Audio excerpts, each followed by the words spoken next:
What's going on, guys? Aero here and welcome back to another video. Now in today's video, I want to talk to you guys more about Xenoblade Chronicles 3, but in this video I want to talk to you guys about an aspect that I really haven't seen anybody else talking about, and I feel like it's kind of weird because there's actually some things that I feel like we could still learn from this, even though I really haven't seen anybody else kind of discussing it or analyzing it, so I figured I would do it in this video, and that is about the logo for the game.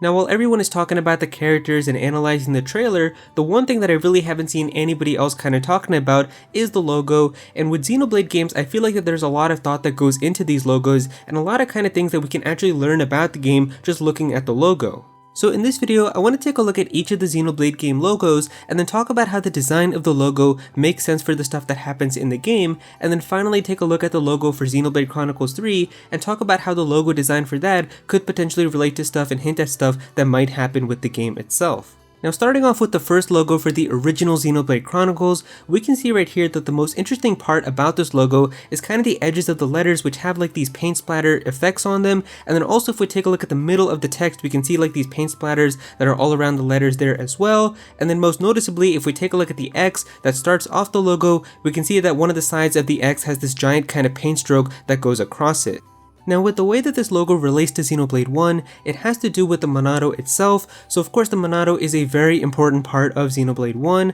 and the cool part about the Monado is all these different arts that you can learn for it, and all these arts appear with a different symbol that appears in the middle of the Monado in a different color, and these symbols are written in a kanji character that has like this really cool paint stroke type of effect, like how you see most traditional kanji characters written, so that's why they kind of replicated that style with the Xenoblade 1 logo, because of how the Monado is such an important part and the entire story kind of revolves around it.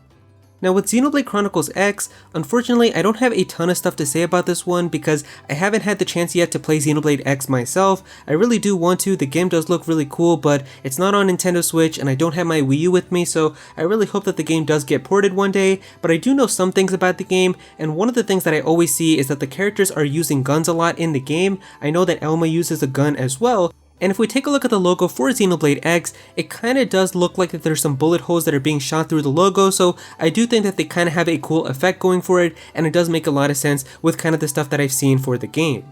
Now moving on to Xenoblade Chronicles 2, the first thing that we can see right away on the logo is that there's a whole bunch of like these fire effects that are going on a lot of the letters, and I think that this makes a ton of sense, and it's kind of very easy to understand why this logo is on fire, and that of course has to do with the blade Pyra. So Pyra is an Aegis and a very important part of the story in Xenoblade 2, as a lot of the story revolves around her and kind of her experiences and things that happened during the Aegis War, so it makes a lot of sense why the logo is related to Pyra, and one of the important parts of Xenoblade 2's combat is that they actually use elements where every single blade is a different element, and of course Pyra is a fire blade, so because she's a fire blade, the logo is on fire. She's also a very important character in the game, the first ever blade that you meet. She's even on the box art itself, so it makes a ton of sense why this logo is on fire. Now another thing that's also related to Pyra is if we take a look at the number 2 on the logo, we can see right here that at the top there's like this very faint cross symbol that goes across it, and this symbol is also something that we see a lot on Pyra herself. We can see right here on her main design that we can see these cross symbols on her,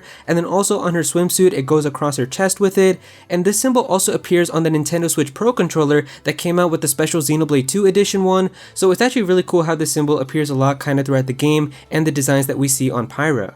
And finally, that brings us to the last one that we have here with the logo for Xenoblade Chronicles 3. So looking at the logo for Xenoblade 3, like Xenoblade 2, there's really two important aspects that we can see right away and kind of can think about what they could mean for the game itself. So the first thing is, like with Xenoblade 2's logo, if we take a look at the number 3 on this logo, it also has like a very interesting kind of symbol that goes across it, but we don't really know exactly what the meaning of this symbol could be.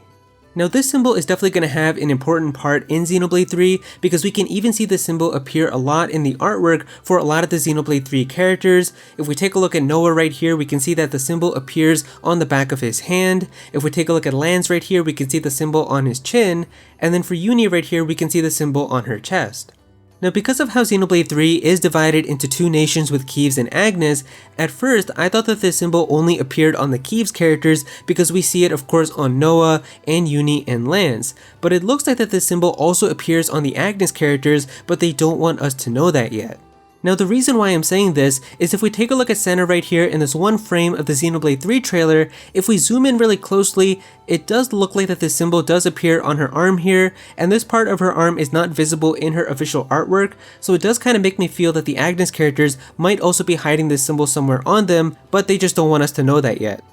And finally, the last detail that we have here in the Xenoblade 3 logo is a lot of these letters seem to have like these particle effects that are coming off of them, and we don't really know what exactly this could be hinting. Now there's two theories that I have for what these particles could mean. The first one is that it might have something to do with the flutes that we see in the Xenoblade 3 trailer. Now Mr. Takahashi from monolithsoft did say that these flutes are going to have a very important role in Xenoblade 3, and every time we do see these flutes being played in the trailer, we do see a lot of these kind of particles that are around the characters, and the main protagonists Noah and Mio are considered to be like these off-seers, which are supposed to be characters that mourn for the soldiers who have fallen on the battlefield, so it's very possible that these could kind of be like the souls of the characters that they're mourning for when they're playing their flutes. Maybe that's what those particles are representing, so because of that and because of how the flutes are going to be so important in the game, that's why we see these particles that are also reflected on the Xenoblade 3 logo.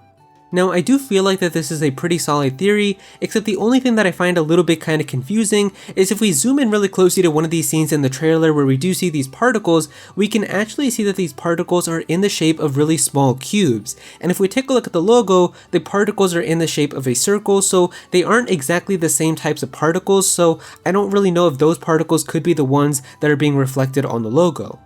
And that brings me into my second theory about the particles, and that's that they have something to do with the particles that appear in the Fog Beast with Future Connected. Now when Future Connected came out with Xenoblade Chronicles Definitive Edition, Mr. Takahashi did mention that the events that happen in Future Connected do tie into the future of the Xenoblade series as a whole, and one of the really interesting things that happens in Future Connected is these fog beasts that kind of come out of these like really interesting dimensional rifts, and when they do come out they have a lot of these like little black particles that are on them, and it really kind of does remind me of the particles that we see on the Xenoblade 3 logo. And so because of how Future Connected is most likely going to tie into Xenoblade 3, it's very possible that these particles that do appear with the Fog Beast might have something to do with the events that happen later in Xenoblade 3.